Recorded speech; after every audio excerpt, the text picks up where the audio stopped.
byamugendeye bamwatse inyama kabisa hateye amana. Urumva Imana yarabahaye amana, bararya barahimba baranywa amazi bari mu bugaragwa. Mugabo ngo duha inyama rero nazo musarara bati yemwe ati naho byanakagendere bagiye basaba ico ntazopfa ndose gushika naho ahaririza Imana ati naho zana iki aba bantu ibihumbi amajana woshobora kuronka inyama zibakwira. Musa aravuga ati jewe rero Mana aba bantu ni gwawe ntabo ngishoboye, kubera ivyo rero jewe nyica utwara abo bantu bawe kuko ntavyo ngishoboye. Abantu bakwaka ikintu utari bubone hoze bakafa umukuru w'igihugu bakamwaka ikintu bazi neza ko atarobina afise akivomamwo kandi utakiduhaye. Rero kuva ubu turakwica ahubwo turisubirira mu misi. Ishure ry'abarundi bose ni ishure ribategurira guca bugufi, guhariranira, gusubiza hamwe iterambere hamwe no kuroranirwa. Tubandanye urugendo maze tugaruze umunezero Satani yatunyaze. Ntibikiri agaseseshwa rumuri, igihugu cy'u Burundi kiri mu bibazo bikomeye. Ivyo ntavyo nokwirirwa ndagaruka ko nsubira ndondagura, utarabibona ntavyo azopfa abonye, kandi nibaza yuko azoba ari muri babandi twama tuvuga yuko batewe anestezi, bamwe bavuga yuko ivyirabura vyera. Tugerageje kumviriza amajambo umukuru w'igihugu ariko aravuga, biraboneka ko atabona ingene yotorera inyishu ivyo bibazo. Biraboneka yuko umengo hariho ibibazo bimaze kumurengera. Byamugendeye bamwatse inyama kabisa hateye amana. Urumva Imana yarabahaye amana, bararya barahimba baranywa amazi bari mu bugaragwa. Mugabo ngo duha inyama rero nazo musarara bati yemwe ati naho byanakagendere bagiye basaba ico ntazopfa ndose gushika naho ahaririza Imana ati naho zana iki aba bantu ibihumbi amajana woshobora kuronka inyama zibakwira. Musa aravuga ati jewe rero Mana aba bantu ni gwawe ntabo ngishoboye, kubera ivyo rero jewe nyica utwara abo bantu bawe kuko ntavyo ngishoboye. Aya majambo arerekana yuko umukuru w'igihugu hariho ibintu atagishoboye, hariho ibintu biboneka yuko yaburiye inyishu. Uburongozi none niki? Uburongozi ni ugutora inyishu z'ibibazo biba biriho, ni ugutora inyishu z'ibibazo bihanze abanyagihugu. Umurongozi ntaja ngaho ngo agendere mu mamodokari meza gusa babone ngo ni gitangaza. Oya, umurongozi abegwa n'uburongozi mu gihe ariko aratora inyishu z'ibibazo bihanze abarongoye. Umuntu rero agiye gutwara abandi amenya ko atabagiye kuneganega, abagiye kwikorera imizigo n'imitwaro y'igihugu n'abanyagihugu. Ibyo rero abantu bavyumve, tuvyumve twese, twumve ko ari ikintu gikomeye cyane. John Maxwell ni wavuga ati vyose bipfira canke bikirira ku burongozi. Rero ariko harava ibibazo byose bihanze abarundi, nta nahandi tworonderera mu burongozi. Iyo uburongozi budashoboye gutora inyishu z'ibibazo bihanze abanyagihugu, ubwo burongozi ntaba aribwo. Uravye ibi bintu by'iduga ry'ibiciro, tubona mu by'ukuri ko imvo n'imvano, inyanduruko, ico no kwitare cause profonde, ni ibintu bine z'ibi bintu. Ubwa mbere, imvo ya mbere ni ikibazo kijanye n'uburongozi, leadership.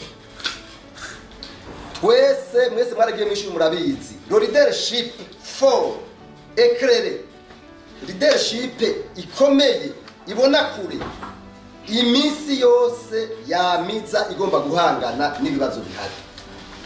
Igihe iyo leadership bihari, iba politique, iba militaire, iba religieux, iba ukwiri kose itari capable guhangana n'ibibazo, mu bisanzwe leadership bifise ikibazo. Ayo nama principe azwi kwisi yose. Hoze bakafa kuri w'igihugu bakamwaka ikintu bazi neza ko atarobina afise akivomamwo kandi utakiduhaye rero kuva ubu turakwica ahubwo turisubirira mu misi. Uri mu leader nduvuga ngo ikibazo cyane nabuze umuti ntibibaho ivyo uri mu leader atari we.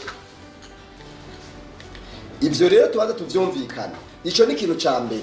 Mbega hari ibibazo na bimwe bibaho bitagira inyishu? Inyishu ni oya, nta biriho.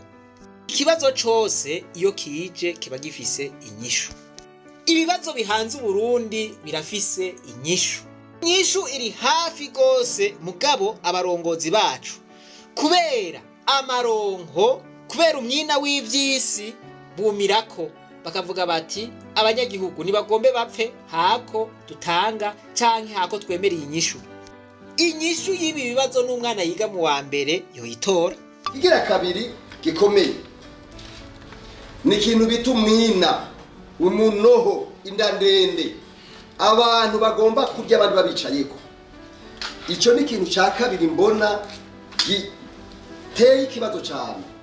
Umunoho, umwina, ico nico kiriko kiragaramika Burundi. Ico nico gitumye abantu bose baherera hanze y'igihugu. Ambabarira si bose, ngomvye kuvuga abantu benshi cyane cyane ugwaruka. Abantu bivuza bamwe bafashwa bagwaye mu mutwe kwa rujana uno munsi barahagaritse. Sinzi ko ivyo mwari mubizi. Barahagaritse kubavura ngo leta yoheranye amafaranga menshi nibabanze babariye. Aba solidarite uko nyene, mitiwere uko nyene. Nari mwumva ico gihugu turimo kimeze gute? Ico gihugu turimo kimeze gute? Voilà. Nkuko nanda bivuze, ingorane yose imaze kuboneka ibifise umuti. Iyo dogiteri aguhaye umuti ati genda ufate uyu muti, hanyuma ntuwufate, gupfa urapfa. Umuti utangwa kandi abatari bake baguma bashikiriza bagira bate bagabo, uyu muti twebwe abarundi tunyoye niwe wodukiza, uyu muti wukorereko. Voilà, CNDD-FDD ikica amatwi. Ariko umuti wogira ngo ibi vyose bihere uri clair, uraboneka. N'umwana yiga mu wa mbere yovuga ati uyu niwe muti. Abanyamashengero barawutanze, abanyapolitike barerekanye aho bahagaze, abanyamahanga barerekanye aho bahagaze. Muga none umukuru w'igihugu yobandanya arira gute? Umuti waratanzwe uri ngaho ku meza. Aya mosozi twohava tuvuga yuko ari amosozi y'umuntu ababaye canke ni amosozi umuntu aba ariko arigirisha bimwe bita verser l'arme di crocodile. Ngwingona niyo yiririsha ukagira ngo iri kwirarira. Yo nayo kumbe ni systeme, ni strategy uyegereye igaca igukorera akantu. Rero tuca twibaza tuti none vy'ukuri mu gihe umuti uri ngaho uboneka, mu vy'ukuri biragoye gutahura. Umuti uri kerere uraboneka neza cyane. Umuti suhundi ni biganiro. Ingorane havuzwe ibiganiro, abari ku butegetsi bashatangura kwitwaza ngo ibiganiro vy'amagaburanyama, ngo nta biganiro dukeneye. Si biganiro vy'amagaburanyama, oya. Ibiganiro vy'amahoro, ibiganiro vyotuma abarundi baja hamwe bakavugana ku bibazo bihanze igihugu kandi bakavaho babitoreye umuti. Apana ivy'amagaburanyama, apana guca bavuga ngo hakenewe intwaro mfata kibanza. Oya si ivyo. Abakozi b'Imana, abanyapolitiki ibintu barabigarutseko kenshi, none barihenze. Dusabe dushimitse leta y'u Burundi itanguza ibiganiro mu gihugu, ibiganiro bihuza abarundi bose ku bisata byose by'igihugu. Si ibiganiro bijanye n'ibibanza abantu barimo. Ivyo biganiro ntihagire umuntu azovyitaba bijanye n'abashaka kuja kuba umushikiranganji, kuja kuba buramatari, kuja kuba musanire. Ivyo si ibiganiro, umuntu azobisaba cyangwa abirondere mu zindi nzira. Ibiganiro twifuza sivyo, ni ibiganiro byubahiriza izo nkingi zine mbejeje gushikiriza, zotuma atantambara isubira kuvugwa mu gihugu cy'u Burundi, byotuma ibiganiro atabantu bosubira guhunga igihugu cy'u Burundi, kuko igihugu gifise impunzi nk'izo dufise ubu, kugira ngo izotekane bizogora. Ivyo biganiro vyotuma aba bakaboko babaye ndanse batuzwa. Ibiganiro vyotuma amafaranga y'agaciro twabuze aboneka, abantu bagashobora kurangura ibintu hanze. Hano harakenya ibintu byinshi, faranga ry'u Burundi rikorera atagaciro ku buryo butumvikana budasanzwe. Ivyo byose habaye ibiganiro nivyo byo kwihwezwa, bigatuma haba amahoro n'umutekano kuri bose mu gihugu, ubutungane kuri bose mu gihugu, amashuri agatera imbere, ibitaro bigatera imbere, abaganga, abarimu, abasirikare, abapolisi, abarimyi, aborozi, eka bo bose abikorera utwabo bakumva yuko batekanye, bakumva yuko imirimo barimwo yubashwe kandi yubahirijwe. Intambara rero zitegerezwa guhagarara, hashigwa imbere ibiganiro byonyene, nivyo bishobora kubaka igihugu, kuko niyo abantu bagwanye barura gusubira kuja hamwe, intambara ihagaze iheze, bakaganira rero bivuyemwo ingene byoja mu ngiro. Ariko ivyo bikaba igihugu catabagaye, abantu bapfuye, abantu bangaye, abantu bapfunzwe, tunganya igihugu ryasanzaye, ibi mabi yose yashikiye igihugu n'abanyagihugu. None ga yemwe, iyi si nyishu navuze nti mu gihe vy'ukuri umukuru w'igihugu yoba afitiye impuhwe abarundi, agomba yuko bakira, agomba yuko bava muri zino ngorane, natanguze ibiganiro. Ivyo bizotuma izi ngorane zihera. Ivyo navyo bimusaba sacrifice ikomeye, bimusaba kwitanga, bimusaba guheba inyungu ziwe mu mugambwe. Akavuga ati hako abarundi babandanya bamererwa nabi, jewe izi nyungu z'umugambwe ndazihevye. Voilà, ngomba mparanire inyungu z'igihugu. Ariko mu gihe yokomantaza umutima, ibintu bizoparangana, bisubire biparangane, abarundi bose bahunga igihugu, igihugu gisigara ari umusaka, bisata byose haba akajagari, Uburundi bubi igihugu ata muntu n'umwe yifuza kujamwo, ahubwo n'abarimwo bose bazoguma bagomba kugisohoka, bahunga bigira hanze.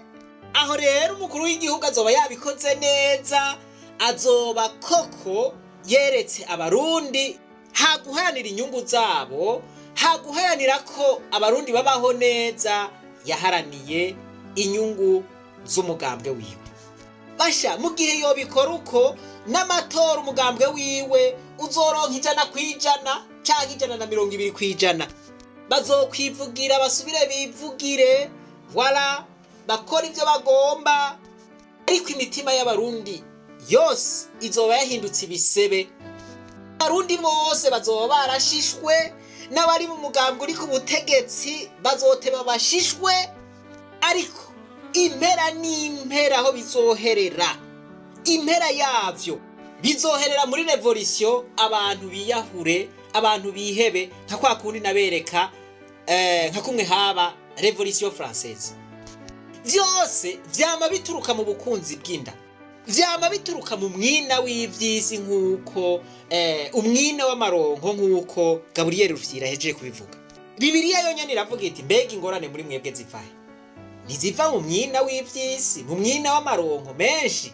Voilà, muti nuwahe? Nukwemera guca bugufi, nukwemera kwicarana n'abandi mukaganira ku ngorane ziba hanze.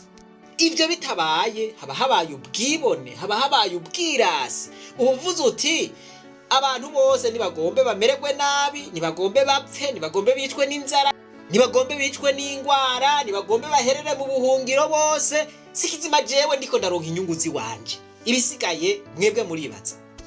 Umutima nk'uyu rero umaze kwibonekeza, n'Imana irawanka ivuga iti abishira hejuru, abibona nzobacisha bugufi, nayo abicisha bugufi ndabashire hejuru.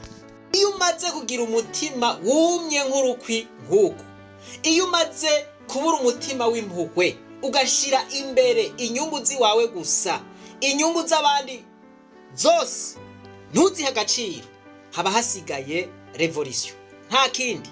Iryo niryo jambo norangiriza ko bavuze nti kugira ngo abarundi bamererwe neza canke bamererwe nabi, vyose vyugariye mu mukuru w'igihugu, nta handi na hamwe, kuko vyose bikirira canke bipfira ku burongozi, kandi nawe niwe mutwe w'uburongozi.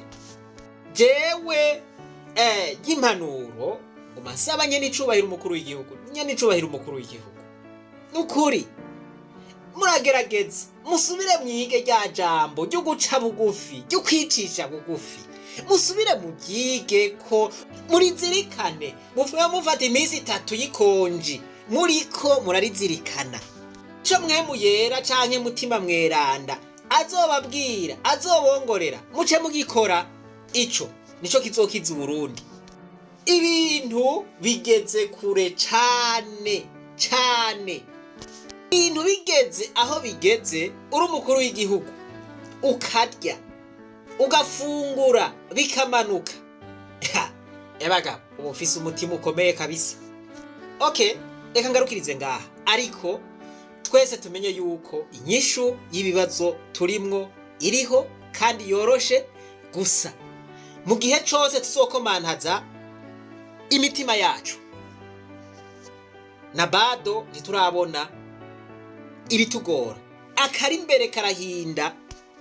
Ibintu nk'ibi nivyo vyama vyakwegeye Afrika, nivyo vyama vyakweze amakudeta. Imana nibahezagire mwese, reka twibandanirize rwa rugendo rwacu, maze tugaruze umunezero satani yatunyaze. Umuntu atarashika mu ishure ry'abarundi bose turamuhaye kaze.